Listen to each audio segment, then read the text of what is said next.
In relativity, we learned that physical laws are identical in all inertial reference frames. In fact, that was unsurprising because that's been an assumption of classical mechanics ever since we started learning it. What's more surprising in relativity is that we don't live in a simple world where we have 3 dimensions of space and 1 universal dimension of time. We actually live in a Minkowski spacetime where the concept of space and time and the quantities of space and time can change and move from one to the other as we change inertial reference frames.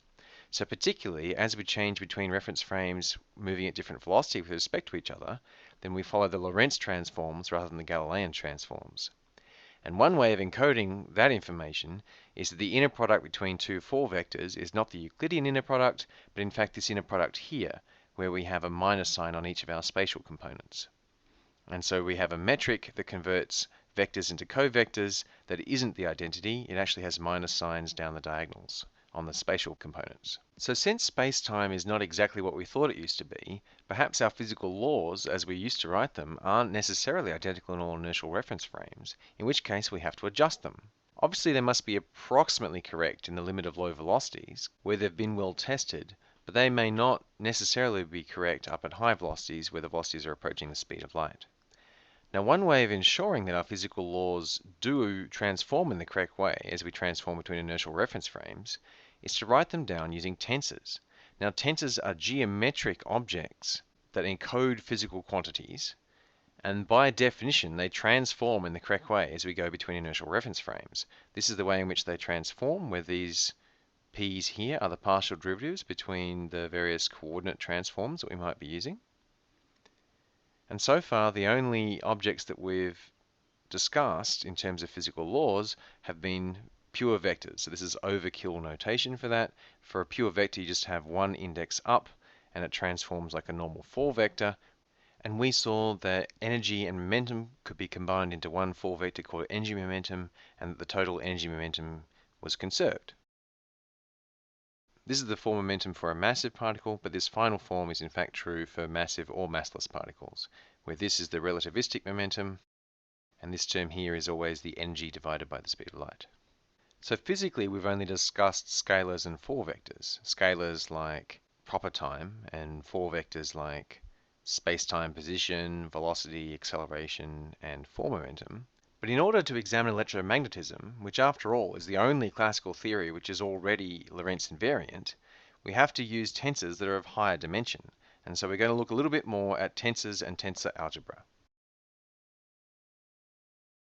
Now suppose you have one tensor, and you have another tensor of exactly the same rank, and you add them together. So they have exactly the same number of vector components and covector components. So if you add the coefficients together, you're going to get another object. And that object is obviously going to have the same number of free indices. And my claim is that this object is still a tensor. How do we show that? We show that by showing that it transforms the right way. Remember, things that transform this way are tensors, and all tensors transform this way. So how do we do that? Well, we know how this transforms and how this transforms.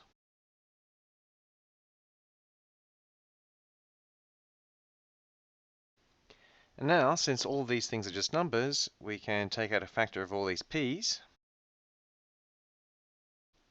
And then this is precisely the c's. And so we have that the c's transform exactly the way they should to be a tensor of exactly the same rank. So if you add 2 tensors, you end up with a tensor. So that was a fairly trivial proof, but there are many other fairly trivial proofs of processes that can create tensors. In particular, outer product and index permutation. The outer product, you just multiply 2 tensors and you just have all their free indices piling up on a third object, and that third object is a tensor. The proof is actually quite easy because if you see how this transforms and how this transforms, you get a bunch of p's from the first object, a bunch of p's from the second object, and they all just gather up, and that's exactly the p's you require in order to get this thing transforming the correct way. And that's even more trivially true of the index permutation. In the index permutation, you just swap 2 of the indices from one tensor and you still end up with a tensor, because when this transforms, you have full product of the list of p's from the indices, and it doesn't matter what order they come in because they're just numbers being multiplied together, and so you show very directly that this is still a tensor.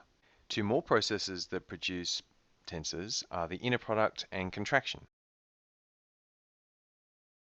So in both of these cases, we're summing over one index, or at least one index, on the right-hand side between two tensors, and that gives us a tensor.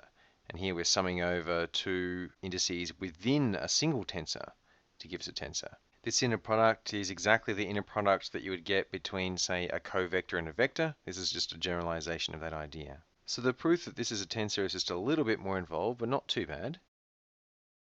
So first of all, it transforms like that by definition, but we know how each of these transform individually.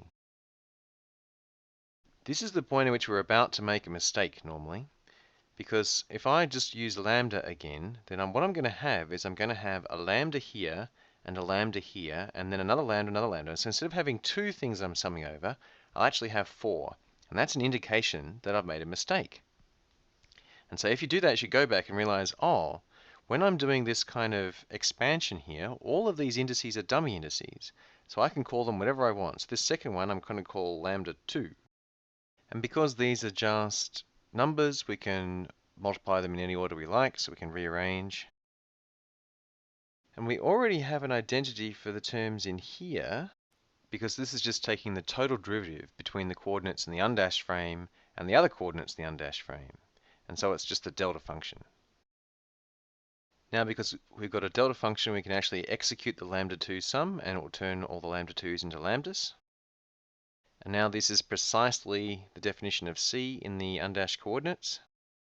And this is precisely how C is supposed to transform if it's a tensor. And so we've shown that the inner product between two tensors forms a tensor. And finally, there's a special kind of inner product that produces a tensor that's worth mentioning explicitly. And these are special because there's this very real sense in which taking the inner product with the metric gives you the same tensor. So it's the same tensor with just one of its vector components turned into a covector component, or vice versa. And so we might talk about the 4 vector of momentum. If we were to convert that down into a covector, we wouldn't say that isn't the momentum. We just think of it as the same thing in a different form. And so doing that with the metric gives us the same kind of tensor in a different form. But we have to be very careful to mention which indices are up and which indices are down.